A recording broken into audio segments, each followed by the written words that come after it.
Realmente no sé si existe el término de la falacia del número uno del mundo.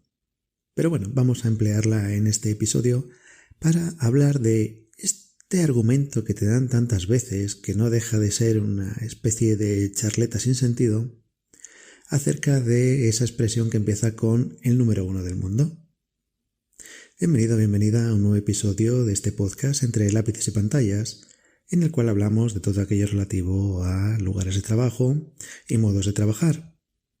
Yo soy Eduardo Arazola, a estas alturas ya nos conocemos, y este episodio vuelve a estar patrocinado por Easaedro. Ya sabes que puedes entrar en easaedro.com. Bien, ¿a qué me refiero con el tema de la falacia del número uno del mundo? Pues a que muchas veces se da un argumento completamente fuera de lugar basándose en algo que pasaría con el número uno del mundo. Por ejemplo, es muy habitual en los foros de recursos humanos, en los foros de empleo, en todo lo que tiene que ver con el mundo laboral, que se hable de que el número uno del mundo, puntos suspensivos, el número uno del mundo no está sin trabajo nunca. Al mejor futbolista del mundo no le faltan nunca equipos por los que fichar. Al mejor cantante del mundo nunca le faltan conciertos que hacer. Al mejor atleta del mundo nunca le faltan competiciones. Y así una y otra vez, ¿no? Esto al final no deja de ser una falacia, no deja de ser un argumento sin sentido. Y claro, cuando se habla de el número uno del mundo, lo primero que hay que entender es que el número uno del mundo es una excepción. Por definición, es una excepción porque la definición del número uno del mundo significa que solamente hay uno. Ya está. Entonces, lo que valga para el número uno del mundo no vale para nadie más. Y solamente puede haber un número uno del mundo. En lo que sea, me da igual. El más rápido del mundo es uno. El más alto del mundo es uno. El más... lo que quieras. El más rico del mundo es uno. Los demás será como mucho el 2. Y parece que todos los argumentos que se oyen hoy en día y se basan en la consecución de cualquier logro, siempre hablan de el mejor del mundo, el mejor del mundo, el número uno del mundo. Bueno, incluso muchas veces el argumento se basa precisamente en algún número uno del mundo. ¿Eso significa que sea algo de interés para el resto? A veces sí, pero muchas veces no. Cuando vas a una entrevista de trabajo y alguien te espeta eso de que el número uno del mundo no estaría en la fila del paro. El paro es en España el desempleo, estar desempleado, para entendernos. Entonces sería como decir pues que el número uno del mundo nunca estaría desempleado. Bueno, pues vale, pues es una tontería, sinceramente. ¿Por qué? Bueno, la persona que te está entrevistando, si fuera el número uno del mundo de las entrevistas de trabajo, probablemente no te estuviera entrevistando a ti. Pero es que si tú fueras el número uno del mundo, no necesitarías que nadie te hiciera una entrevista de trabajo. Entonces es un círculo del que no se sale, no tiene sentido ninguno. No tiene sentido ninguno. Por otra parte, el número uno del mundo muchas veces ha sido considerado número uno del mundo a destiempo.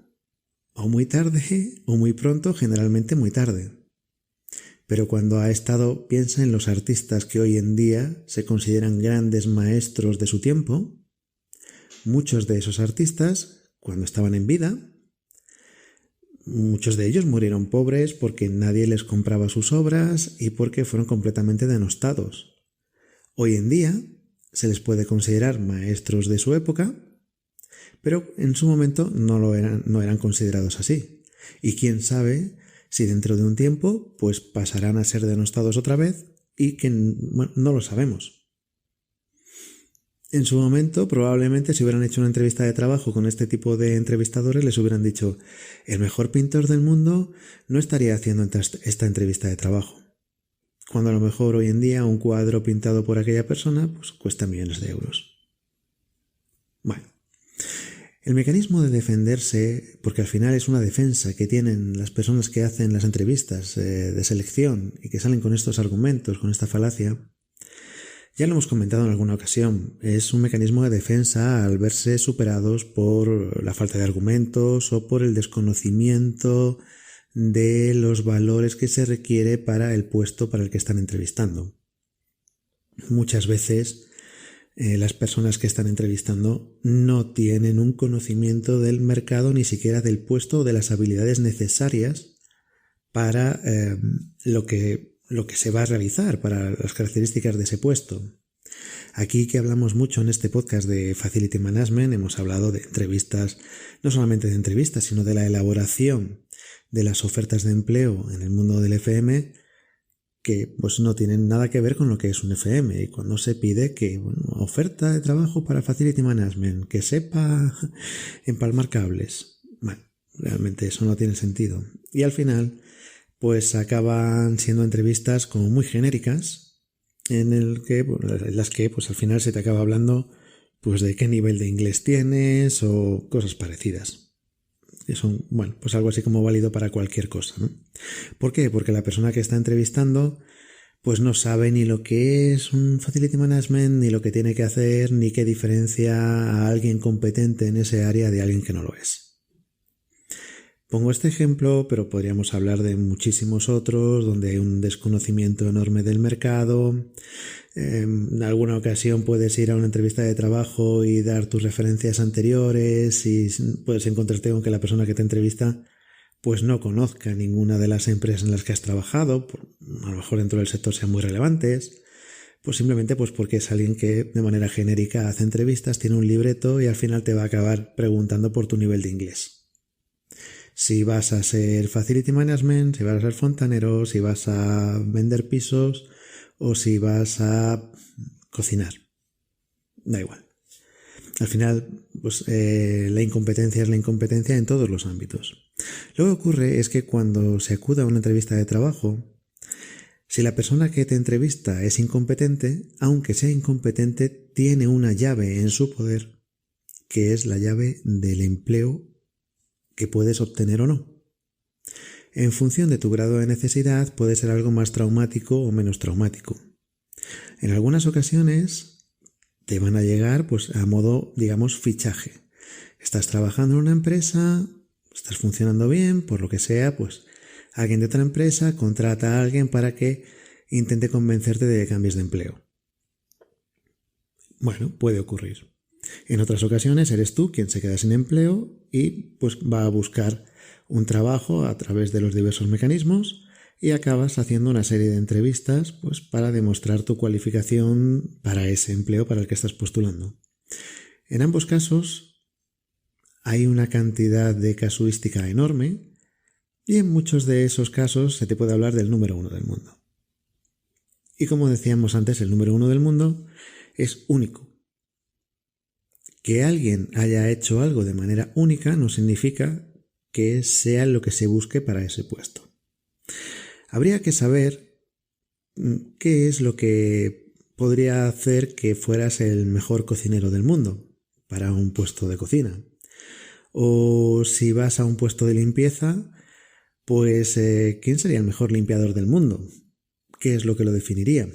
O si vas a un puesto de seguridad, pues ¿quién sería el mejor agente de seguridad o el mejor guarda de seguridad del mundo? O si vas, da igual, pasa al puesto que tú quieras. ¿Sería capaz tu entrevistador o tu entrevistadora de definir por qué alguien es número 1 del mundo? Eso para empezar, probablemente no, pero es una expresión hecha. ¿Y por qué? Bueno, es mucho más difícil ser capaz. Ponte ahora en el lado de quien te entrevista, del entrevistador o la entrevistadora. Es mucho más difícil que alguien sea capaz, mediante una entrevista, de inferir si tienes las capacidades necesarias para el puesto, que basarse en que alguien lo haya validado ya. Si tú actualmente estás trabajando como director o directora de ventas de una empresa de servilletas y hay otra empresa de servilletas que está buscando a alguien que venda, va a ser mucho más fiable para la persona de recursos humanos, o no ya de recursos humanos, sino de selección, pues acudir a alguien que esté vendiendo ya, que esté trabajando en otra empresa de venta de servilletas, porque ya ha sido validada por esa empresa. Y entonces os va a intentar convencer de que cambie de trabajo y se vaya a esta empresa que tiene una vacante. Para ellos es mucho más difícil, de la gente que se postula, tener que adivinar si van a ser buenos vendedores o buenas vendedoras de servilletas en ese caso, a través de una entrevista. ¿Por qué? Pues porque al final, pues lo único que les van a preguntar es su nivel de inglés. Tiempo atrás era si se tenía carnet de conducir y tiempo más atrás pues se pedían mínimo de estudios y así pues ha ido cambiando, la pregunta confiable ha ido cambiando a lo largo del tiempo. Y muchas veces también, como decíamos aquí, se esconde la incompetencia bajo las siglas y los anglicismos, muchas veces mal empleados, simplemente por aquello de intentar dejar en fuera de juego a quien entrevistas y no quedar tú como alguien que se queda en fuera de juego. Pero claro, al hablar del número 1 del mundo, es muy difícil entender cómo ha llegado a ser número 1 del mundo. Lo primero que decíamos es ¿qué es el número 1 del mundo? No es tan sencillo. Pero además, ¿cómo se ha llegado a ese número 1 del mundo? Y es muy curioso que muchas veces ese número 1 del mundo no ha llegado a esa posición mediante los cauces propuestos. No ha llegado tal vez, ¿cuántos arquitectos considerados hoy en día maestros de la arquitectura del siglo XX no tenían titulación de arquitectos, no habían estudiado en una escuela de arquitectura, no podían firmar sus proyectos en los países donde es obligatoria la firma del arquitecto para construir un edificio, etcétera, etcétera? Y sin embargo son considerados maestros de la arquitectura, pero si tú fueras a una entrevista para trabajar de arquitecto en un estudio de arquitectura, pues probablemente te vayan a exigir que tengas una titulación, ¿no? Bueno, algo que aquellos maestros no tenían. Y entonces se podría decir, si fueras el número 1 del mundo, no necesitarías tener el título de arquitectura. Bueno, es una manera de verlo. Pero claro, no se trata de ser el número 1 del mundo porque solamente hay uno. Y es algo que no se debe esconder, esa falta de capacidad de deducción o de inferir que esa persona que tienes delante es adecuada para el puesto, simplemente diciendo que si fuera el número 1 del mundo, no estaría desempleado o desempleada. Eso es una falacia como otra cualquiera.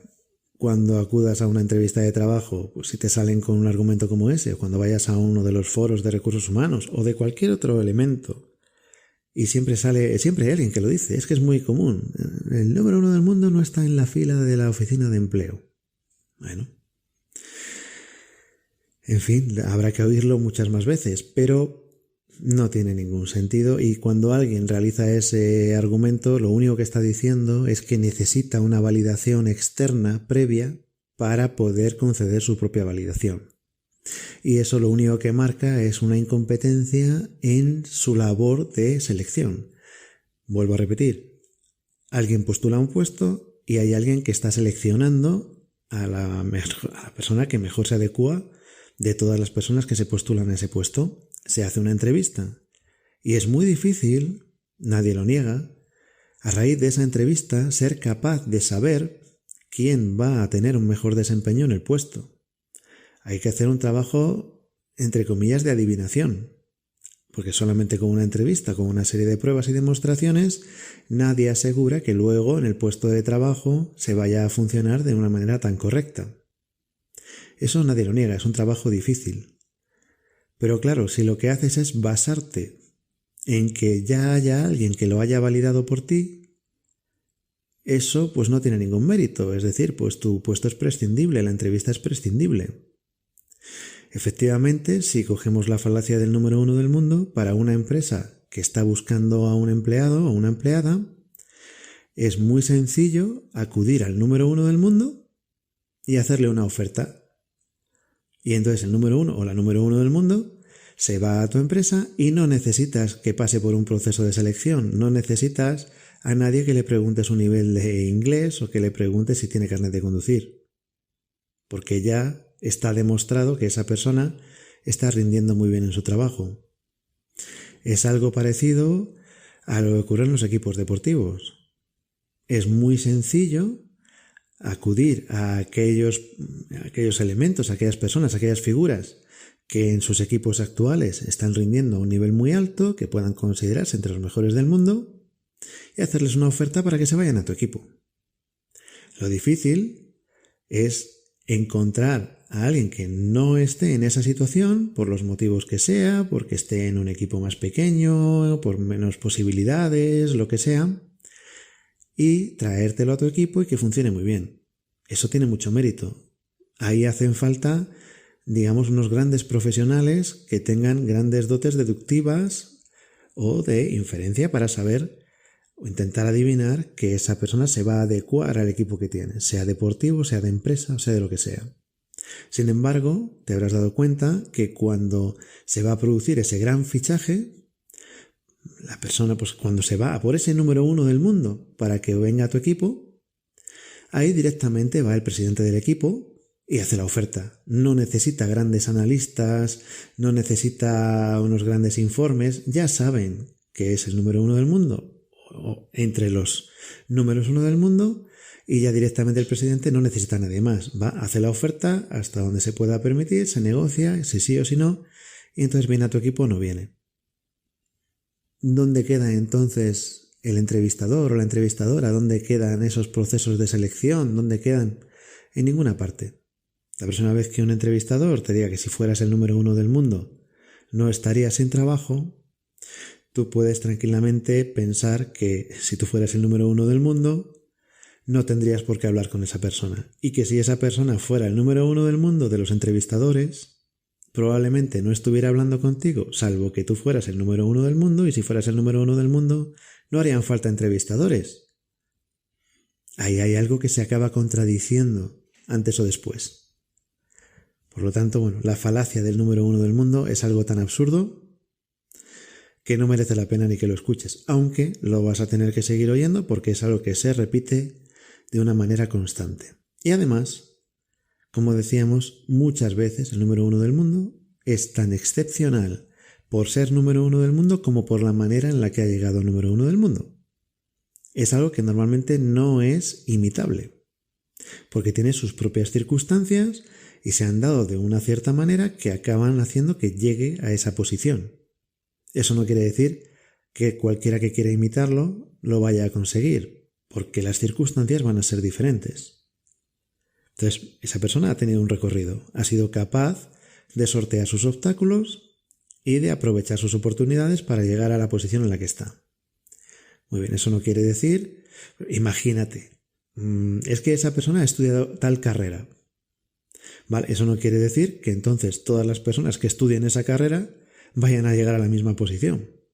O es que esa persona ha nacido en tal país, o ha ido a trabajar a tal país. Pues eso no significa que todas las personas que hayan nacido en ese país o que vayan a trabajar en ese país vayan a recibir el mismo premio.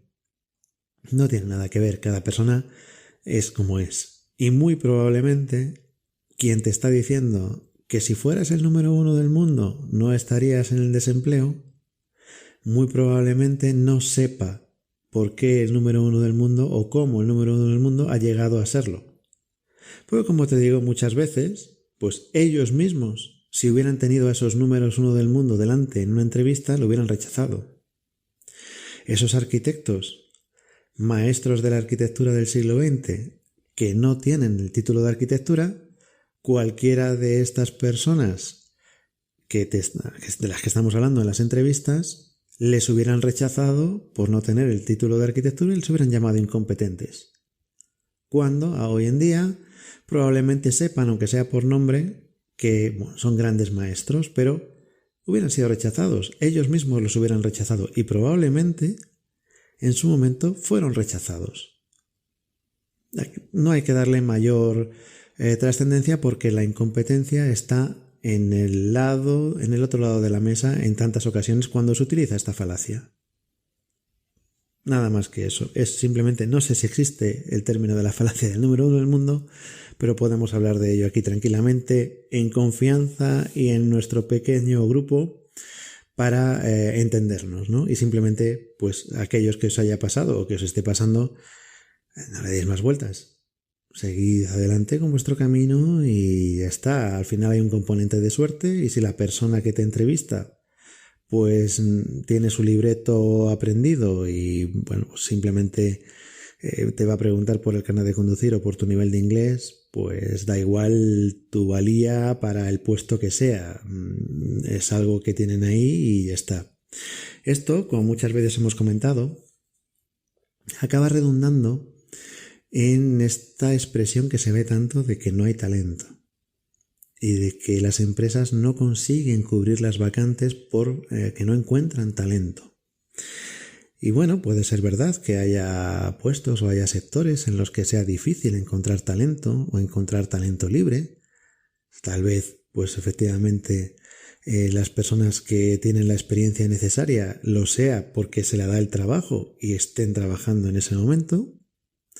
Pero muchas veces, cuando ya es algo tan prolongado, realmente lo que hay que mirar es si la oferta de trabajo está bien redactada o no. Como decíamos en su día, si la oferta no tiene sentido, va a ser muy difícil que encuentres gente. Entonces, cuando se repite tanto, no, es que nosotros necesitamos gente capacitada, gente cualificada, ¿cualificada para qué?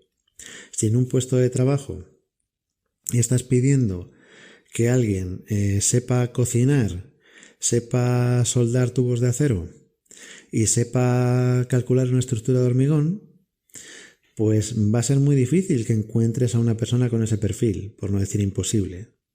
Porque o es un cocinero, o es un soldador, o es un calculista de estructuras.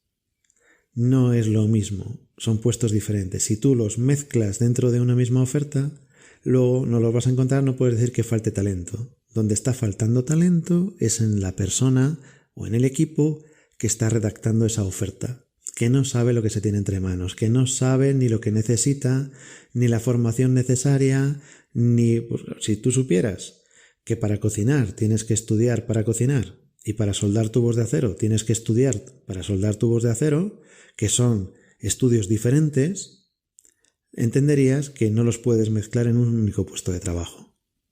Pero como no lo sabes, lo mezclas y cuando llega el momento de encontrar gente no la vas a encontrar. A eso le sumas que luego lo que les vas a preguntar es por su nivel de inglés y su carnet de conducir, pues realmente eso va a acabar siendo o un desastre o no en función simplemente de la suerte. Se podría tirar una moneda al aire y si cae hacia un lado se contrata y si cae hacia otro lado no se contrata porque a raíz de la oferta no tiene ningún sentido.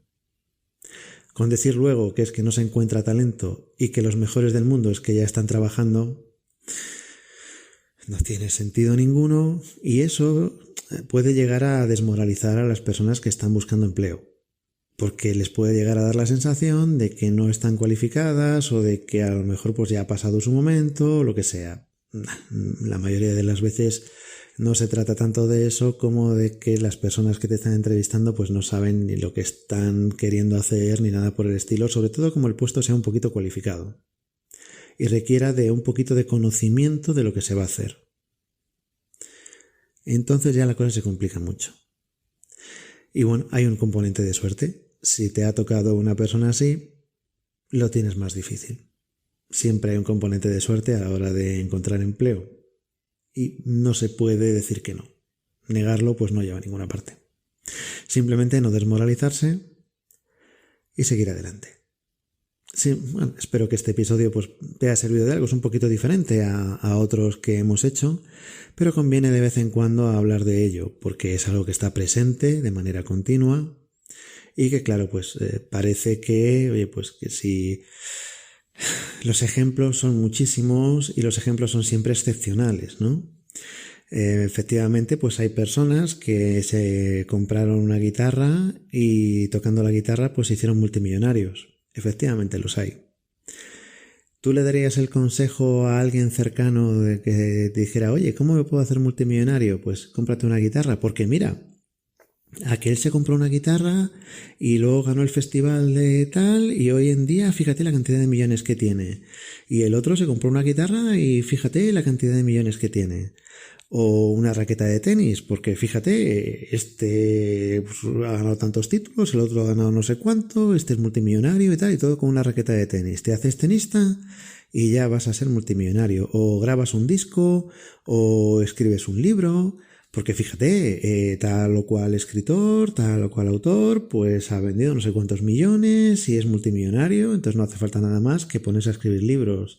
Hay montones de ejemplos. Actores, modelos, piensa en lo que quieras, que bueno, pues hay multimillonarios, pero por cada uno pues hay miles y miles y miles de personas que justamente pues todo lo contrario, realizando la misma actividad en el mismo sector.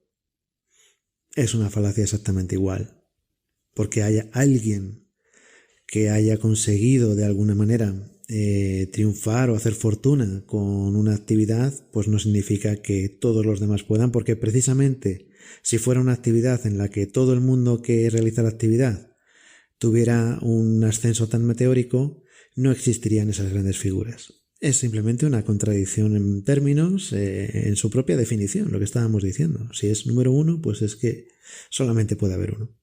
Y si hay ya muchos, pues entonces ya se diluye todo y esa falacia de número uno pues ya no funcionaría. Espero que te sirva.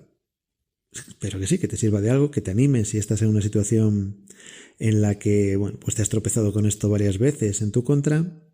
Como siempre, pues espero vuestros comentarios por el medio que queráis. Nos vemos en easaedro.com y hasta el próximo episodio.